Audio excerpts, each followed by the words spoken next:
I have the conviction that, quite apart from any such terrors or imaginings, the religious sentiment tends to develop as we grow older. To develop because, as the passions grow calm, as the fancy and sensibilities are less excited and less excitable, our reason becomes less troubled in its working, less obscured by the images, desires, and distractions in which it is used to being absorbed, whereupon God emerges as from behind a cloud, our soul feels, sees, and turns towards the source of all light. This, of all the dystopian books or stories that I've heard or seen, this one struck me as the most plausible, because in a lot of ways it's like, you know, you talk to people that want to make the world better on the left or the right, mostly the left. Yeah. Like, it seems like their idea of a utopia, they look at a 1984 like, that's not what we're trying to build. But like Huxley captured, it seems like, the exact utopia that they would want to build. And it's like, yeah, so this is exactly what you're taking away pain. Everybody's taken care of. Everybody has, purpose more than they ever need. You can do whatever you want. And then aspects of it, like where they were engineering certain the social classes, The higher class was what the Nazis were trying to pull off with eugenics. Yeah, just with less murder. Right. They did it. Well, they used the Nazism was using eugenics, which I think it had started in the 20s. Someone had coined the term eugenics in like 1880s, but it really started going into practice, like people looking at the viability of it in about the 20s. And I think that might have influenced Hitler and how he viewed Nazis, blacks, like homosexuals, all those types of people. He was like, that can be breeded out. Yeah. Which has obviously since been debunked. Like the issue of homosexuality or intelligence or emotional control is all far too intricate of a thing. More elusive than we like to think it is. Yeah. That we there's not just like one gene that affects. Yeah. That speaks more to the complexity of human nature than we can comprehend. Have we started? I already started recording. Oh, okay. As soon as I was like, oh, we're talking about this. Let's do it. All right. So Nick and Nick. I might just change the show's name to Nick and Nick. We're back again. This time we're talking about Brave New World by Aldous Huxley. Initially we were going to do like a 1984 versus Brave New World, but we thought there's been some feedback where maybe it's a bit too much. So we're going to focus on one book, one bourbon, talk about what we can with those. I think this one's going to be a lot more, or can be a lot more emotional than podcasts I've done in the past, because the questions that this book brings up in your own head it's clearly meant, the book is meant to elicit some sort of emotional reaction. But so we already kind of started, but we looked a little bit into Aldous Huxley just prior to, just to see what his life was all about, and really was as an author and a philosopher, but he was viewed as one of the I guess most notorious thought-provoking thinkers of his time. So him and George Orwell, obviously with the 1984, had a little bit different takes on, I guess you could call it dystopian world, because it is quite messed up. Like, obviously, if you ask Controller Mond, who's like one of the characters in the book, if you'd asked him, it'd be a utopian model that they were following, but obviously from the outside looking in. Yeah, and that was, I don't know if it was recorded or not, but I think what struck me as very unique to this book, as opposed to like 1984 or other futuristic books that are like classically dystopian, is this actually seems to be perfectly utopian. Like in 1984, they like, it is the best they can do, and it's utopian, but a lot of the people, and that's the main character, wakes up to the fact that it's actually a dystopia. It's not, right? Where everybody in this book are like, no, we all agree this is a utopia, including the controllers that are like, no, this is the best we can do. And this is, it took a lot of effort to get to where we are, and there's no reason to go back. Yeah, and towards the end of the book, where I got most of my questions that I'm gonna pose to Nick, where I got most of the thought provoking ideas was from the final chapter, or maybe the second to last chapter. Yeah, where Controller Mond, who's one of the top 10 most powerful people in the controllers. world, is having this discussion with someone that lived off the grid because he was the result of a tryst between like the director and one of the women that were in that. Yeah. And one of the largest things was that there was no father and mother unit. It was you were a collective raised by society. You were raised by a very regimented society where at meter 328 on the assembly line, you're receiving blood surrogate because that'll help you do whatever your function that you've been preordained will be your function. Yep. So they have these classes, alpha plus through epsilon minus, I think. Epsilon, yeah. So it gets down to that level. So they split them up from the birth, and they engineer them differently to reflect that. Yeah, that was, if I could, that was the first thing that struck me. In the beginning of the story, they start out by walking these new recruits that are just coming into the factory. They're betas or something that are going to be working, and they're walking them through the whole process. And it's just this whole smug process led by the factory's director about like how they've gone about like applying, assembly line style production to human beings. And there's a part and it's very all kind of sterile. And there's a part where they talk about how they are purposefully suffocating embryos. So they're purposely retarding human growth, which is just an atrocious thought. Yeah. But they're doing it on purpose to create this epsilon class, and you find out later that the epsilon class is illiterate. They can barely speak, and they're meant to do menial jobs. And in fact, that they're best served for society, and they're best served themselves to only do those menial jobs. And it's actually the way that Huxley is able to formulate such a horrendous concept into a kind of a sterile and almost an upbeat level, like type of writing about that was actually kind of disgustingly remarkable. The way he could do that, because you kind of fell into lockstep with it as soon as you started reading it, and I think that's what you're trying to drive at, is that you just accepted that this was the norm.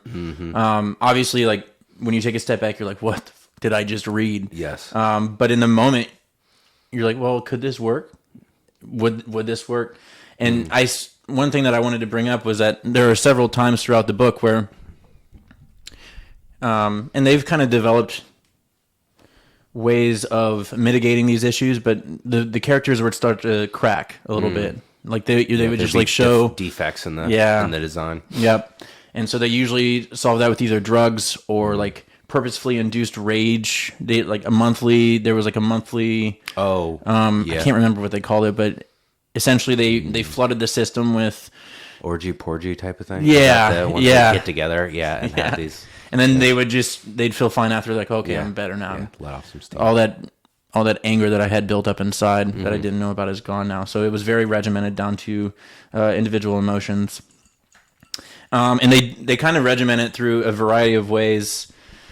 The first one that I wanted to talk about was, because we were trying to choose, like, how are we going to order these? And there's no way really to order them, so we're just going with it.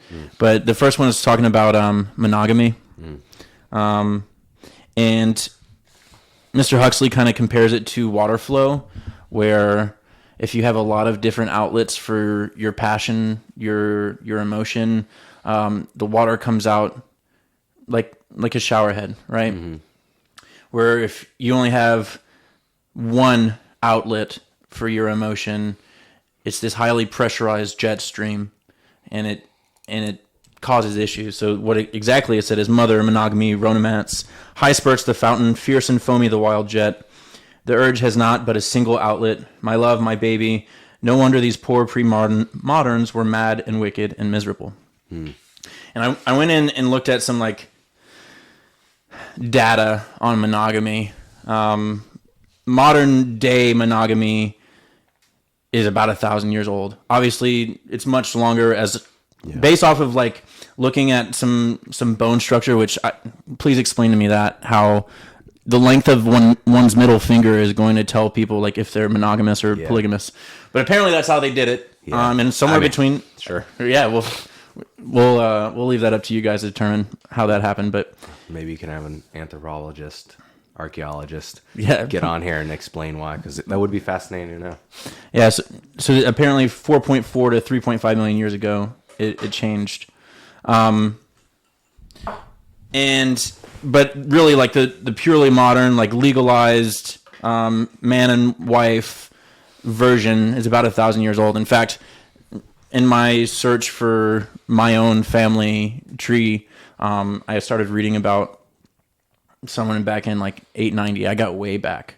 890. Well, I got to like Rollo, like people that are in like the Last Kingdom. Is this the tree that you found out you're part of the chain, the lineage Normans? of Uhtred, son of Uhtred? Yeah. Okay. Yeah.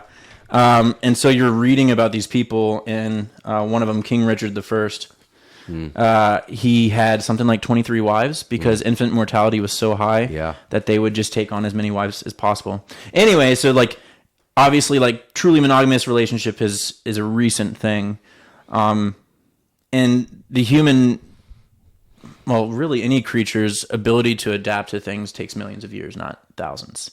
Really, truly within the brain.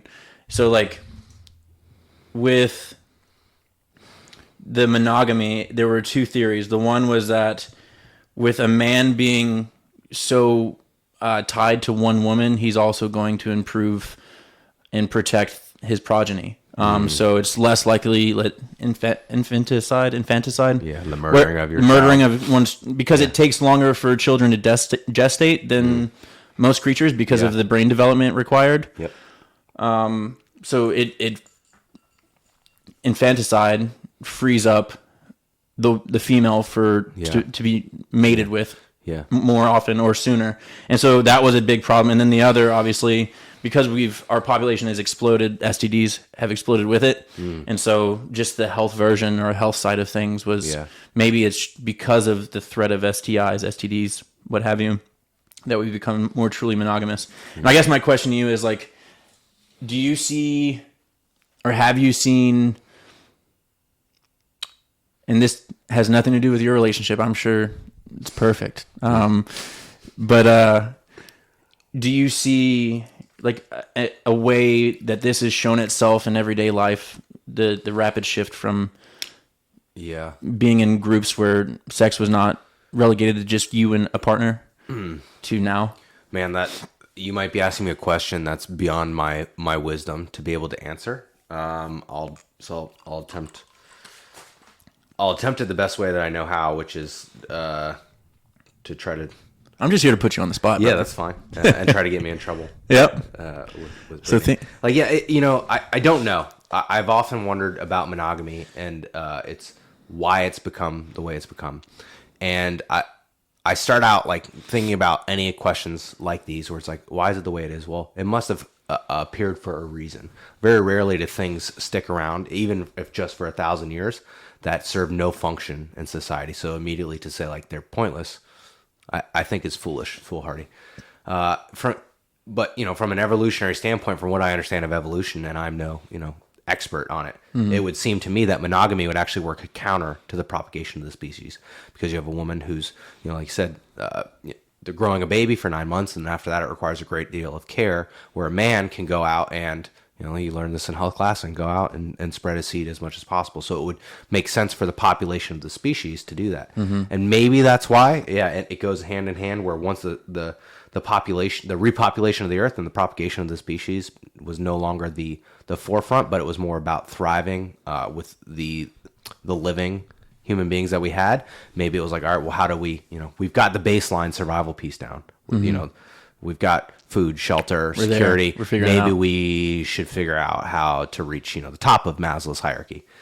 So I think, honestly, I do think that's probably part of it. I think it's probably a large part of it.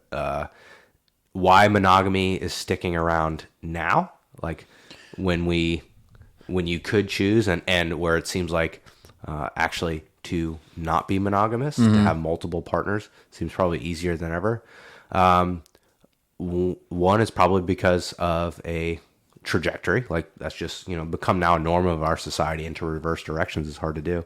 That's not to say that I don't think there's tremendous utility in monogamy, because I would say, and obviously I'm biased because I'm married, but I'll try to objectively review it as much as possible. Separate yourself. There's something to be said about the union of two people in a marriage that brings out, like, it unlocks doors that I don't know could otherwise be unlocked.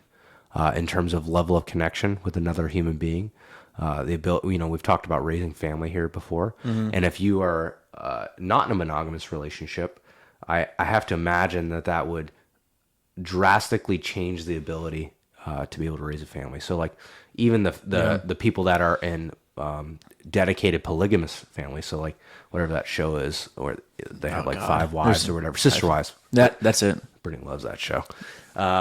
Me too. Different reasons. You'll have to tell me about this. Yeah. It seems fundamentally different because there's this level of I don't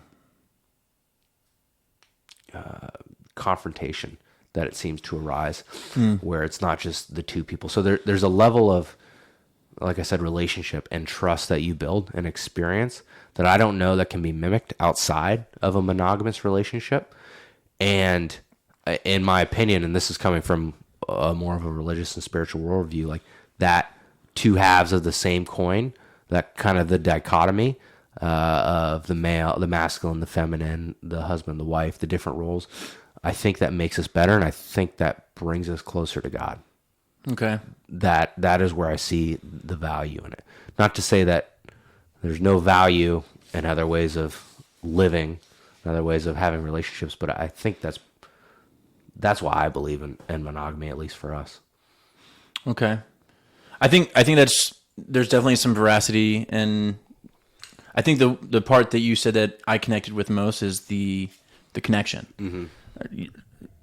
The connections that are had between and this isn't even like, I'm not even really broaching the topic of hookup culture or whatever is occurring in today's dating scene. Mm-hmm. I'm really saying, like, God, serial dating, or, just being in a string of relationships for, I don't know, 6 months to a year to 2 years. You're never going to establish that connection. Like, I don't know anyone as well as Brittany, right? Yeah.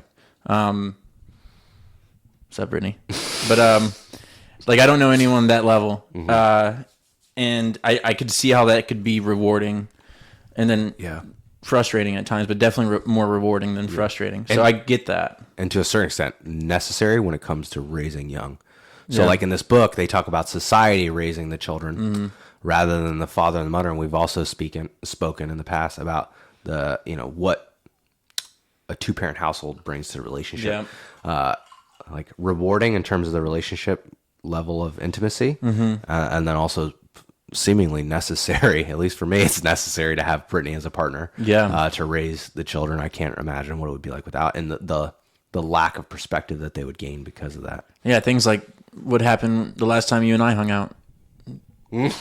What happened? I led to the utter destruction of one of his sons. Oh my goodness. We were playing tag, and I just juked him out of his boots. Yeah, I'll teach him. Yeah, better keep to your feet, brother. Just smashed his face on the bench. He just wrecked his face, and I bled all over that white shirt. And then me and Nick bring home these broken children. Well, the other one was completely unaffected by his brother's pain. Didn't miss a step. Oh my God, he was like, "Why are we bringing napkins? Because your brother's bleeding. Why? Like you watch this happen, bro." He's funny kids. Yeah. But so and then as soon as they go home, mother's there to provide that level of care, the emotion, the softer side of things that maybe some men can, and more power to them. But like he was like, "I want to go see mom." Yeah, I need mom. Like once he calmed down, heart rate came down. He was like, "I want to go see mom." Yeah, he needed to, because that's how it's working with your family. Like there's a nurturer, and then there's a provider or a protector, and I don't think that necessarily has to be. I don't know if we're going off onto a tangent here. Maybe but a little bit. Yeah, like it doesn't have to be gender assigned, but And it doesn't have to be hard and fast, one or the other. No. But it's the yin and the yang, where could be like a there's little- primarily one that has a little bit of the other, Yeah. and then the other covers down. Yeah, And you and change based on position. And then it's clear based off of his reaction to how that all happened, like he understands how those roles, how that has shook out for you guys, for you and Brittany. So, but I did mention hookup culture. One of the things that I wanted to ask you, is there anything in the book that maybe in 1932 when it was published was just completely asinine that you see kind of now in today's society? For instance, what I wanted to bring up and what I started to talk about was the hookup culture, which is largely fueled by social media dating, which was kind of, you couldn't have a monogamous relationship in Brave New World if you were part of the society. Yeah, it was frowned upon, and not just frowned upon. I think it was illegal. Or, I don't even know if they had, illegal. and that was the thing about this story. They don't really have laws. It's just you do what you're like. You Socially, do you would be does. outcast, Yes. right? Yes. If you were, it was. I mean, even the word "mother" was looked at as a curse word. So, like those types of people would like relationships, cringe away from it. Yes. Yeah. Yeah. So it was mentioned at one point. One of the, I would call her a protagonist. She's been dating a man for like 4 months, and her friend is like, "What's going on here? Have you dated anyone else in this? Like, have you been with anyone else during this time?" No, just him. And she was getting all defensive because it was very against their laws. So I guess what I'm saying there is like I've started to see, obviously, if you were to compare today to 1950, 1960, well, maybe more 1950 because 1960s things started getting weird as far as relationships go and drugs. But I've noticed, even in my lifetime, a noticeable trend in purely monogamous, marriage-based relationships to, I hate using the word hookup culture, but like, for lack of a better term, I've seen that happen. So when you say hookup, are you talking about like for purely sexual means, or just like I'm going to hang out because it's fun for both. sex and otherwise, but then when both. it's no longer fun, move on? Yeah. Okay. Yeah. So I think that maybe more so that where it's not just purely, I mean, that is there, but there's the side where it's, you care about the person, but to a degree where you can easily move on. Yeah. Afterwards, Your needs, or more easily, I guess. your needs supersede the needs of that person. Yeah. Still. Yeah. Right. Do you see anything else like that social norm that's maybe become real, or something that? So another example is like eugenics became a thing shortly after this book was published with Nazi Germany. I think we Started with that. got caught up on talking about that at the very beginning, but can you think of anything else? That's become the norm, or become something that you could see becoming the norm, maybe. Like if, let's think. That's a good question.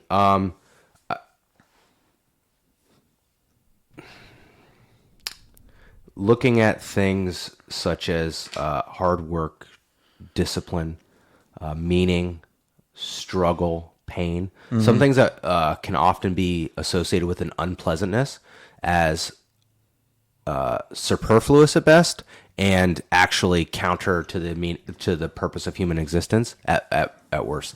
So that like the whole purpose of the society that Huxley came up with was to eliminate suffering, eliminate pain, starvation, and really meaning.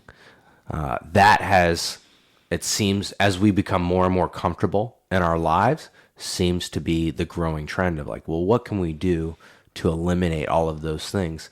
And I think the beauty of this book is it takes it to the extreme, so to such a wonderful extent that so the savage, his name is escaping me, but the one that John that lives on the wild human preservation in New Mexico, that's like, you know, they worship God and Jesus, and they worship the land, and they have these, you know, rituals, and they fight, and they, you know, they have mothers, and their mothers raise their young. So kind of more of I don't know, a historical type of human existence are seen as unnecessary and disgusting. So as I think probably getting off track a little bit, but a progression towards getting rid of the hard things in life in favor of whatever's easiest.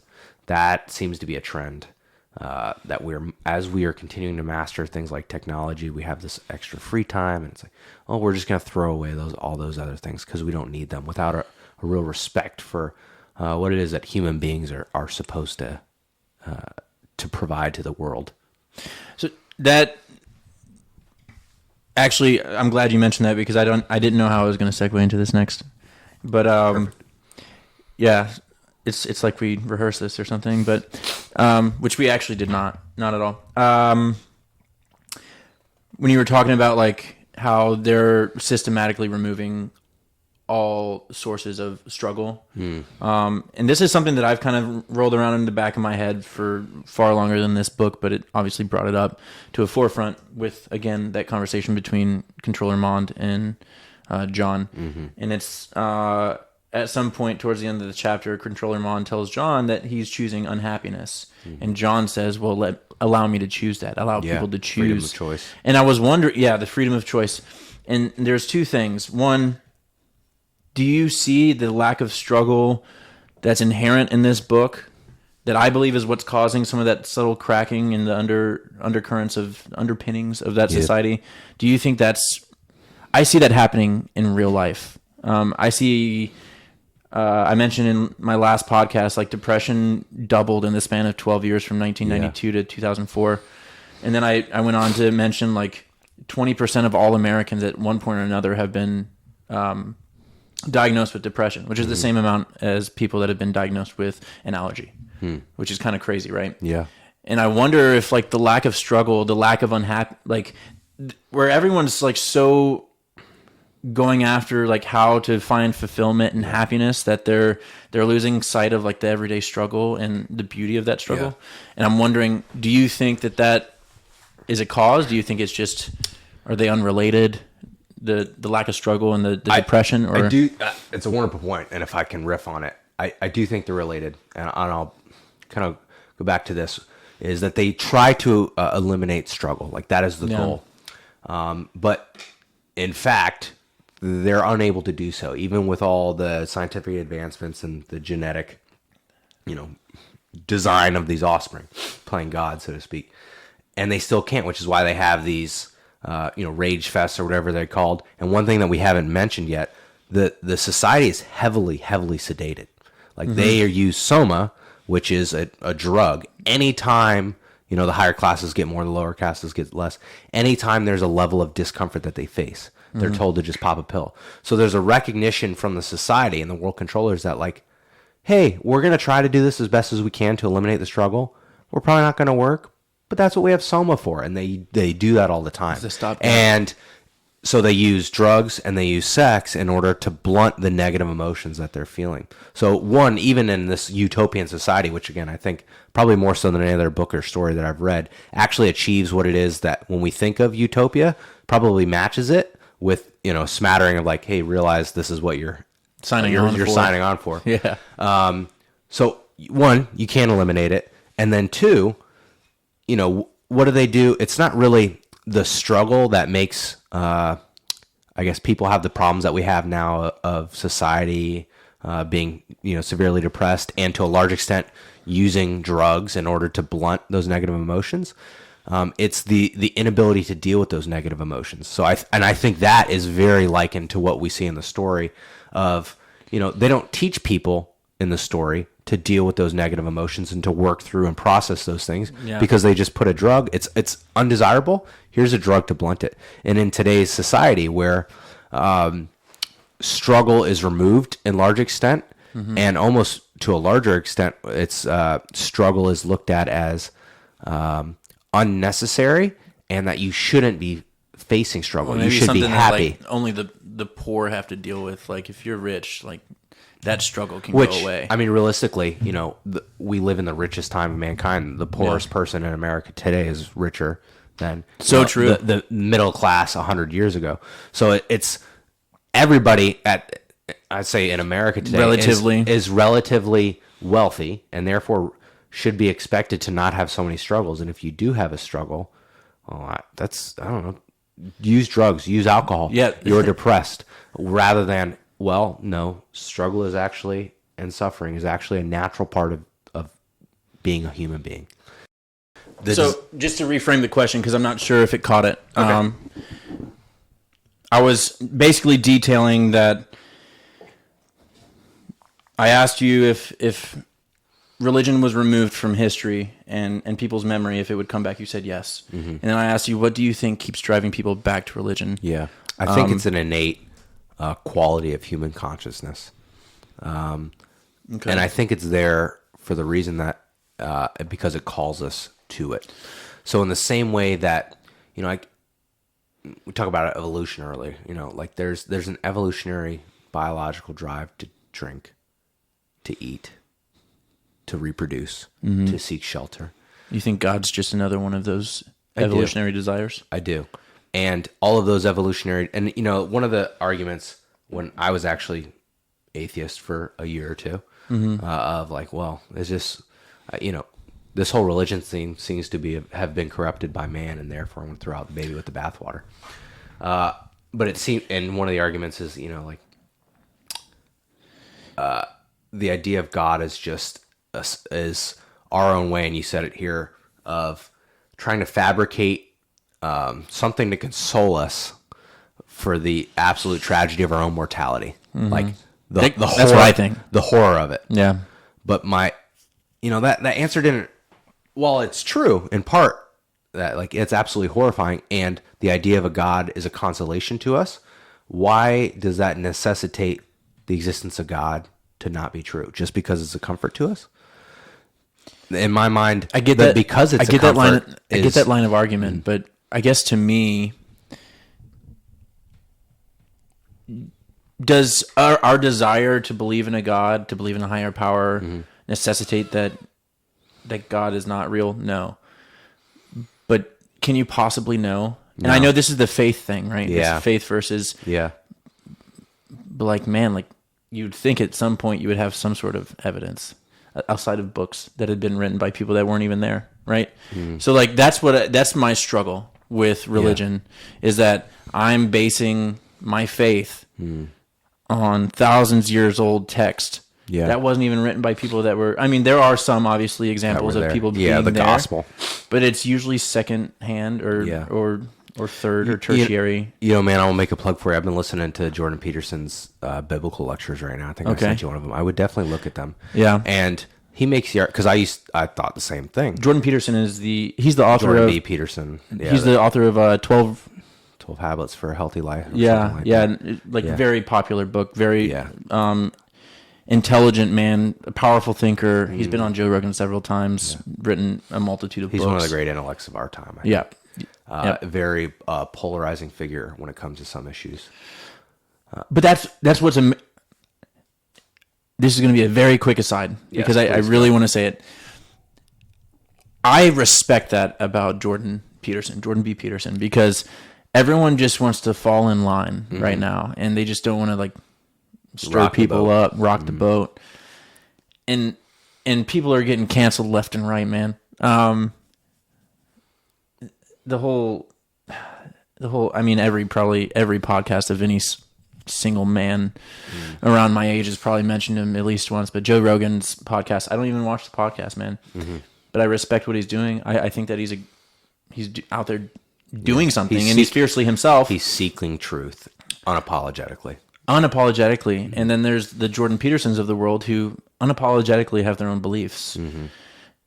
Which they arrive to after careful consideration. They don't take these things haphazardly. It's not just something that he's like, well, this falls in line with my party leanings. Right. And I respect that about him, and man, it's hard to be that type of person right now. It's hard. You have to which maybe makes it all the more necessary. Right. Yeah. So he says in one of them, we as a society, and this kind of goes along with the ego centrism of the atheist line of thinking, is that the scientific method is the only way to prove truth, when really truth is so much broader than we can refine in one way of finding it. And that the stories of the Bible, and this is the whole reason he did the biblical series, was there's so many things that could have been propagated for thousands of years through humankind. by virtue of the idea of evolution, like, which we kind of accept as a scientific truth now, and a law essentially, is that like only the strong ideas and people survive. Well, it's obviously survived, so therefore it must be strong. If it's strong, therefore it must hold some very insightful information. There might be some truth to it. Yeah, there might be some truth to it. And the truth is not to be looked at like, did Noah live exactly this amount of years? Was there an exact flood? Did he exactly have? But there's a truth that's broader than that context. And there's a spiritual element to life that I think, and this is what kind of, I guess, tying it back to the book, is that, they've reduced everything down to, as much as possible, to a binary measure of ones and zeros and human beings and behavior. Yeah. When in reality, and this is what the main character of the book, John the Savage, is fighting against, is that human beings cannot be reduced down to genetic predeterminism. Like, it is up to them to choose their future, to choose their actions, even if they might not be in their best long-term interest. So you think God gave us the ability to self-determine? Yes. Like, fully? Yes. You don't think anything was destined to happen? Well, let me put it this way. Not fully, because I'll never be 8 feet tall and not going to be able to dunk a basketball. Beyond like the genetic, or the, I guess, biological markers that are preventing you from being 6'8", right? Yes. Or being, a Mensa, beautiful mind type of character. Yeah. So there are limitations on that. And then obviously the era with which you're born in, you know what I mean? Yeah. Like, imagine if great figures like Leonardo da Vinci or Michelangelo or some of the great scientific thinkers of the past, maybe people we never heard about, had access to the technology that we know now. Like, so you're in a certain way, you're bracketed, but the degree to which we can move within that bracketed time and space, I think, is much larger than we as individuals or as a society give ourselves credit for. So you don't think that we're just like blown around at the whims of some ultimate creator? You don't think that there's any chance that our powers of observation are not strong enough to recognize that there's something happening that creates some sort of like, you were meant to be in this position at this time? Oh, a level of fate. Now, I think I've said this in the past. Like, I do think there's an intent and a design for our lives that if we were to fulfill it and to walk on that narrow line would be, in some sense, an optimization of our life. Mm-hmm. But I do think we have the ability to deviate from that line. Mm-hmm. And that's where, that makes me think. As you're thinking about this, I'm gonna flood you with more questions. Okay. Do you think that when people find their passion, like something that they're truly in love with doing, like the people that go to work every day and it's not work for them, do you think that is a really strong sign, at the very least, that they're on that right path, or do you think that that's just like an abstract? Yeah. Do we have a better way to determine if we're doing the right thing? Maybe outcome. You don't know the outcome at the time. Right. Like, no one can foresee the future. Yeah. And even then, what outcome? The outcome in 10 years, 20 years? Like, there's the ripples of our actions on time and space will probably outlast our mortal being on this planet. Yeah. Therefore, for us to determine the outcome is a little bit... I think I know what you're trying to say. Yeah. Yeah. It's unreasonable to think that. The whole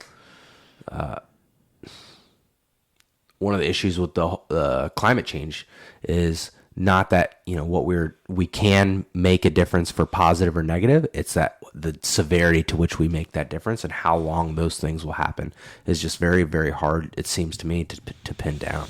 Well, there's just so many variables. Yeah. No, I get what you're saying, and I wonder. I think that there's it's a fair mix between. I think you're given left and right limits. Mm-hmm. Not to use that terrible phrase, but you're given an avenue that you can operate in. Mm-hmm. And I think that it's fairly broad. Yeah. Now I get what you're saying. Like, obviously, like your genetic predisposition to be 5'10" is probably something that you can't overcome. Yeah. Maybe with how you ate as a child, which I still blame my parents for my probably between 5 and 10 years old, I was eating a lot of mac and cheese and beanie weenies. So I'm not sure if I really reached my full potential there. Yeah. It's a lot better than eating nothing and dying. Yeah. Oh, Mom would love you for that. No, but I think that there's like outside of like the extremes, I think you're given a pretty wide berth, man. And especially in this country, in this day and age. Yeah. So and people kind of don't they don't give the US the credit anymore, because I think that obviously there are definitely things to improve.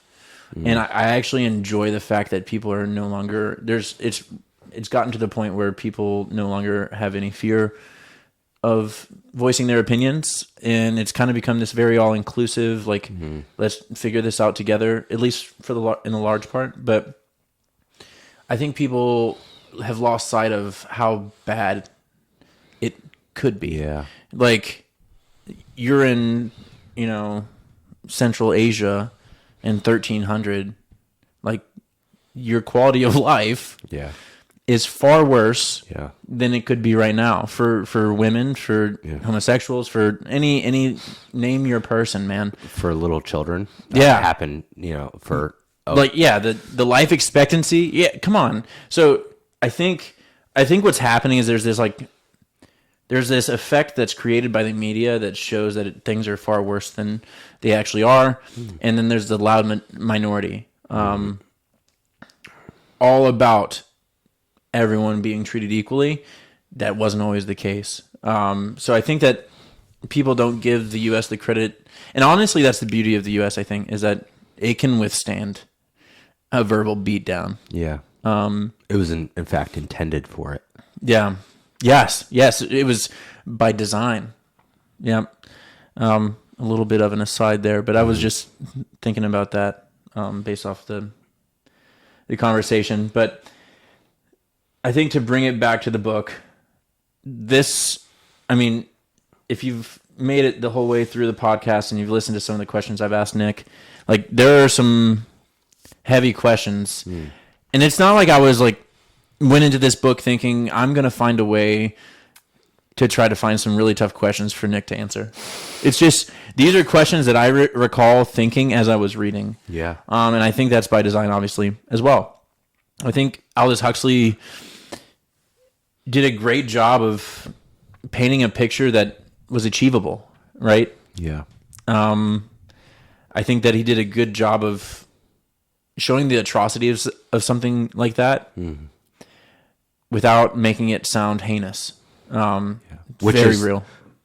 Absolutely. Like the more I think about it, the more I have respect for this. Thank you. As just a piece of art, because you have books like 1984 that are dystopian future and obvious to the reader as they're reading it that they're dystopian. But as you read this, you're like, well, would that be so bad? And I think there's something that sits in your gut that's unsettled as you read this. It says like, well, that doesn't seem so bad. But then you have to really think. You're like, why is it? Why is it? Because you know it's not bad, or you know it's not good. Excuse me. But what is? But you have to question and discuss, which is what a wonderful piece of writing to force you to face these hard questions. And you have great questions here that are raised by a book, and that's just testament to the book as well as you. Of, well, these are the questions and the hard questions that people should answer before they happen, before we make serious mistakes, and how we progress as a society into something that we think we want, but may not actually be what we are intended for. And I think therein lies another key point in that, and obviously I'm going to be a huge proponent for this because it's kind of what I based this whole podcast off of, aside from Bourbon, was the power of reading and the tools that it can provide. Yeah. And I think obviously reading has become far less exciting or prominent, I guess is the better word. Yeah. Since the advent of, TV, radio, all these other... And just mass literacy. Once everybody knows how to do something, it's not so cool anymore. That's true. That's true, because like if everyone has that access, I get that. No, I get that, but it's harder to... This is an active act of improving yourself when you're reading something. Yeah. when you're watching TV, that is a very passive way of receiving information. Yeah. Yeah. It's a way. I liken it in some sense. It's like taking the soma. It's taking the drug. Mm-hmm. Something difficult's coming up. Like, I'm just going to blunt my emotional and mental reactions that procrastination right now, where when I'm actively seeking something and learning something and asking questions like this is very uncomfortable. Nobody likes to do that, but you have to think, like the feeling I talked about, reading this book. Like, you have to evaluate those things. You're like, damn, have I been right in the preconceived notions that I brought to this book? Right. Like, and most of the time, probably not. Right. Which is the scary part. And I wonder if, like, most of the time you change your ideology. That's another thing, is like, you got to go into these things, because I'm reading banned books, and they've been banned by different people for different reasons. Yeah. But it's clearly insightful. At some point, someone was insightful in both ways. Like, it provides insight, and it also incites a little bit of struggle or angst within the person reading. And so obviously none of these books are meant to be leisure reads. Right. I do enjoy a leisure read, but like, this is something that, like, I'm actively writing and highlighting and starting, like, I'll take a step, like, I'll read something, I'll read a passage, especially that one chapter between Controller Mond and John, where I just, like, I would slap the book shut and I'd be like, all right, what do I think about this? Yeah. And I think that's the power of books. And read more books, guys, please. It's a powerful tool. Ben Franklin, in his autobiography, really changed kind of my perception of what reading was like. It's like, no, reading is good. It gives you education and everything. It's like, Ben Franklin was an advocate of reading. He said, because it will open doors to different people and different ideas that you never thought existed. And he talked about how he could go into different rooms as, he grew up, I think relatively poor, working in some type of shop. I can't remember what. I remember that. He was like a tanner or something. Something not of the upper crust of class. It was a menial, yeah. But then because of reading, and he was very honored to be able to learn how to read and write. Because of that, when he started going into adult parties and things like that, he was able to have these conversations and talk intelligently about things. And that, obviously, we know the trajectory, where Benjamin Franklin ended up as one of the founding fathers. Yeah. Like, it was, and he credited that through reading. Yeah. Read more books, guys. Get in on this shit. Oh, actually, so one thing that I want to do better at is alerting the people that do watch this with apt time to react is what I'm going to do next. What book I'm going to read next. So they can read with you? If they want to, if they choose to. Yeah. So one thing that Nick and I have both read, and that we do intend on probably creating a podcast for within the next month, I would say. Okay. I think that's a reasonable. I didn't know this. I didn't sign on to this until just now. He's but that's with it though. He's with it though. Look, okay. He's down. Is 1984 by George Orwell. So obviously we got to nail down which weekend works best, because we're about to both get real busy with life changes. But and this is like probably. This next one will probably be the last one that features Nick for a while, because he's heading off to different parts. Yeah. So 1984 by George Orwell. I'm giving you a month at least advance warning of the next book him and I are gonna to go over. Maybe I before we do it, I might start asking questions of people that have read it and seeing what they think about it, what questions came to their mind, and see if we can field them. Look, man, I'm not perfect. Me and Nick had some drinks while we were doing the podcast, which was, I think, only the second time I've ever done that during the podcast, and it definitely had an effect. We totally forgot to rate both the book, or at least enumerate both the book and the bourbon.